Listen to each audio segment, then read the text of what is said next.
কাঁঠাল বাগান। কাঁঠাল বাগান। ঢাকায় যাওয়া হয় আপনার?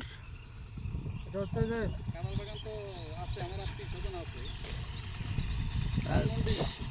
ধানমন্ডির আগে আগে গ্রিন রোড। Green road. বলা আমাদের যে ইয়া থেকে ভিতরে আছে সেই নেই আর আমার টাইপের ইয়া যেন কোথায় ভুলে গেলাম দি বাংলা মোটর থেকে হালকা একটু সামনেই। দেখো 8-9 বছর পরে দেশে আসছে, ষোলোতে আসছিল, 17, 18, 19, 20, 21, 22, 23, 24, 8-9 বছর পর। আমাকে ছবি তোলে লাভ হইব স্যার? লাভ হবে না কেন? হ্যাঁ, লাভ হবে না কেন? কৃষি কৃষি দিনের কৃষি আমরা। কৃষিকাজ, এগ্রিকালচার।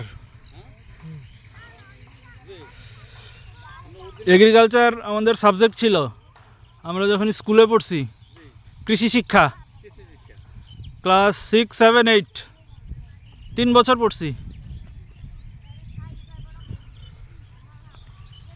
খুব কঠিন বিষয়, এটা সহজ না কিন্তু।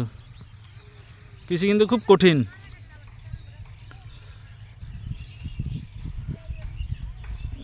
আমাদের টিচার অনেক কড়া ছিল, বুঝছেন।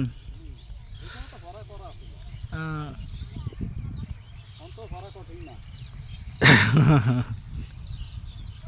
এই সময় মেট্রিক পাস করতে আর এম এ পাস করে, টাইটেল পাস করে নাকি? এই যে ছাগল পালন, তারপরে ধান চাষ, এগুলো কিন্তু আমরা পড়ে আসছি। এই ডাল চাষ, তারপরে হাঁস মুরগি পালন, ফুল চাষ,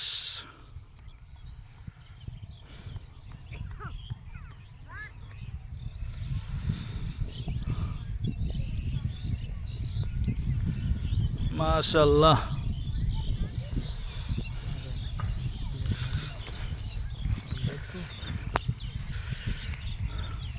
আমার দাদা বাড়িতে তো এরকম জমি মাঠ দেখাই হয় না। ওটা নারায়ণগঞ্জে, ঢাকার দিকে তো। আমার ঢাকা থেকে আমার দাদা বাড়ি যেতে নারায়ণগঞ্জের আবার 40 মিনিটস লাগে, মানে গাড়িতে চলে গেলে। একদম সুন্দর রাস্তা আছে, একটানে চলে যাবে। তাহলে তো নারায়ণগঞ্জের ইন্ডাস্ট্রিয়াল এরিয়া, মোটামুটি ইয়ে থাকে, মানে এখানে এসে সব ইন্ডাস্ট্রি, মানে জমি টমি কিছুই নেই। সব কারখানা হয়ে হ্যাঁ, কারখানা হয়ে গেছে। জমি সব কিনে নেয়, কারখানা হয়ে গেছে। জমি কিনে কারখানা, হ্যাঁ একটু জায়গার ভিতরে কারখানা করে। হ্যাঁ, কারখানা করে ফেলছে, মানে কিছুই নেই চাষের জমি।